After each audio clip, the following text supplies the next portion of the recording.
All right, continuing on with the front wheel rebuild.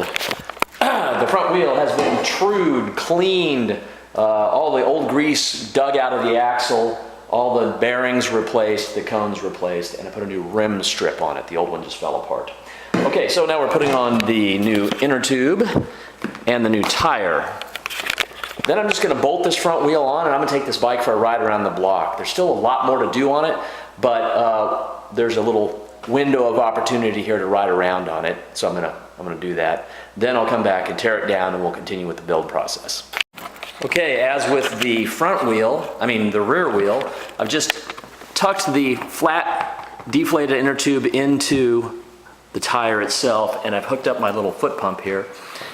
And so I can just inflate that tube inside the tire, not completely, but just enough that it wants to hug the inside of the tire itself, and then I'll mount all of it together to the rim all at once. Uh-oh, part of it's getting loose on me. There we go, see? That'll be easier.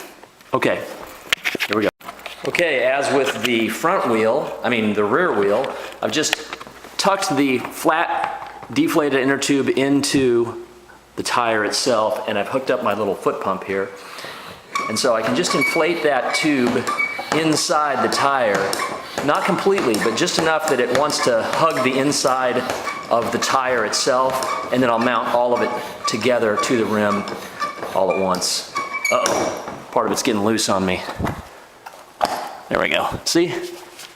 That'll be easier. Okay, here we go. All right, so I've got my tube stuck inside my tire here, and it's just partially inflated to hold it inside the tire. I've got my rim. Rim strip hole is lined up with the hole in the rim that the valve goes through. Here's the valve.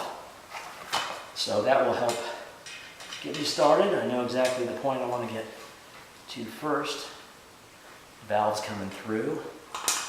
And what I like to do at this phase is put the valve cap on to prevent the valve from pulling back through and driving me crazy. So that kind of locks it on the rim there a little bit. Not completely, but it won't pull back out on you. All right, then it's just a matter of manipulating the tire and the tube to stretch them over the rim, which for this particular combination is not very difficult, and you can do it by hand. You don't need any special tools, although sometimes I use my tire irons just a little bit to help me out. But tire irons, as I think you saw in the video on the rear wheel, are more useful for taking tires off than necessarily putting them on. The trick is you want to slowly work your way around and just use one hand to kind of hold the tire at one spot where you've already made some progress, and then bring the other side around like this here. Look at how nice that's going on. There we go, and there we go. All right, so I haven't pinched the inner tube. The tire is completely inside the rim, so is the inner tube.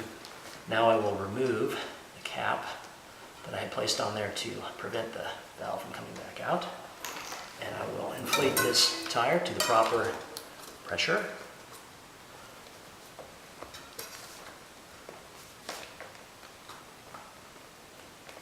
With my foot pump.